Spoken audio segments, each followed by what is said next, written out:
నేను కౌశిక్ ఏంటంటే కౌశిక్ నువ్వు ఆల్రెడీ మంచి కథ చేసుకున్నావు, సూపర్ ఎమోషన్స్ ఉన్నాయి, టెన్షన్ పడాల్సిన అవసరం లేదు, పెద్దగా ఆలోచించు, కమాన్ థింక్ బిగ్, ఇదే డైలాగ్ అనమాట. మనోడికి అర్థమయ్యేది కాదు.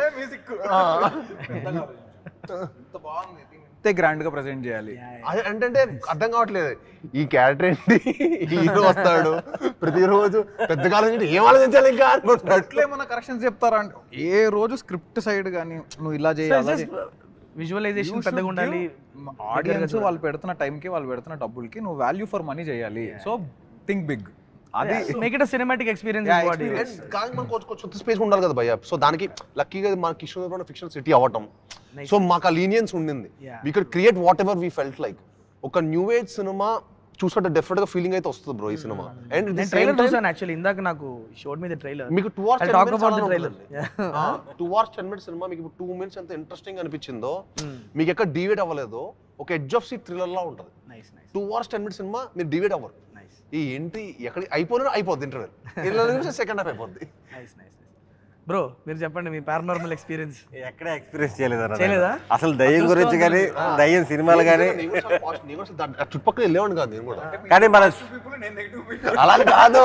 కానీ సినిమాలో వీళ్ళు కనీసం ఆ ధైర్యంగానే చేసావు. అక్కడ నాకు స్పష్టం అక్కడ కనిపిస్తే వీళ్ళు ఒరిజినల్ లొకేషన్ తీసుకెళ్లారు, దాని బయట సెట్ వేసారు. కానీ ఆ బిల్డింగ్ చాలా బాగుంది. అది ఎందుకు ఇది ఖాళీగా ఉంది వాడట్లేదని నేను హైపరాది కూర్చొని మాడుకుంటా ఉన్నాం. అక్కడ ఎవడో ఒక మేనేజర్, మన సినిమా మేనేజర్ కాదు, ఇక్కడ పైనుంచి ఒక ఆడపిల్ల పడిపోయి చచ్చిపోయిందండి, అప్పటి నుంచి ఈ బిల్డింగ్ వాడట్లేదు ఆపేశారు అన్నాడు.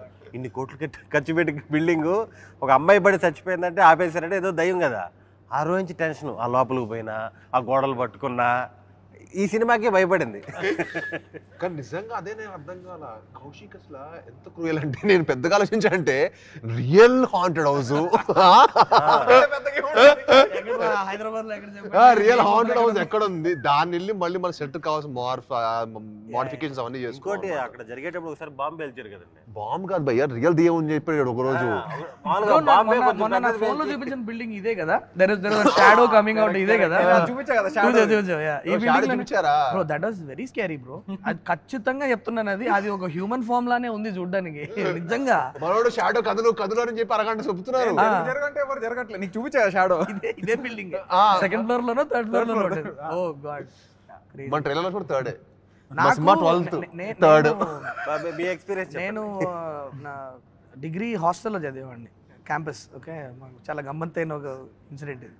మేము ముగ్గురు ఉండేవాళ్ళం రూమ్మేట్స్, వీఆర్ ద స్టడ్స్ అనమాట. అంటే ఎలా అంటే ఒక చిన్న ఇమేజ్ రెప్యుటేషన్ మెయింటెనెన్స్ అంతా బయట చెప్పుకోలేము, దయ్యాలు కనిపిస్తుంది అంటే ఎలా చెప్తాం, ఇంపాసిబుల్ కదా. అది కరెక్ట్గా మమ్మల్ని టార్గెట్ చేసింది అనుకో. ఇంకా రోజు బ్రో నైట్ పడుకున్నాక మేము ముగ్గురం ఒక బగ్గర్లో పడుకుంటాం, ఎగ్జాక్ట్లీ అట్ అరౌండ్ 12-12:30 మధ్యలో టక్ టక్ టక్ నాక్ అనిపిస్తుంది. డోర్ ఓపెన్ చేస్తే ఎవడు ఉన్నాడు, మొత్తం ఆ కారిడార్ అటు ఇటు ఎవరు ఉండరు. ఇలా ఒక 3-4 రోజులు జరిగింది. మాకు డౌట్ ఏమొచ్చిందంటే ఎవడో జూనియర్ నా కొడుకు చేస్తున్నాడు మమ్మల్ని కెలకడానికి. మేము 3rd yearలో ఉన్నప్పుడు ఎవడో కొత్తగా వచ్చిన జూనియరో 2nd year ఎవడో ఒకటి చేస్తున్నాడు రా, ఇన్ని గనక దొరికితే అండ్ పట్టుకొని మామూలుగా వేయకూడదు అని చెప్పేసి ప్లాన్ వేసి ఏం చేసాం, ఆ రోజు నేను, కరణ్, హరీష్ అని ముగ్గురం డోర్ దగ్గర మాట వేసాం. తెలుసురా ఖచ్చితంగా 12-12:30 మధ్యలో డోర్ నాకు వినిపిస్తుంది, మనం ఈసారి ఉతుకుతున్నాం ఏంటి అని చెప్పేసి కరెక్ట్గా డోర్ దగ్గర నిల్చొని ఉన్నాం. ఎగ్జాక్ట్లీ అట్ అరౌండ్ 12:25 సంథింగ్ టక్ టక్ టక్ అని డోర్ వినిపించింది. 3వ నాకు కంప్లీట్ కూడా అవ్వలేదు బ్రో. అంతలోపు డోర్ ఓపెన్ చేసేసి, కారిడార్ ఎలా ఉంటుంది, లెఫ్ట్ లాంగ్ కారిడార్, రైట్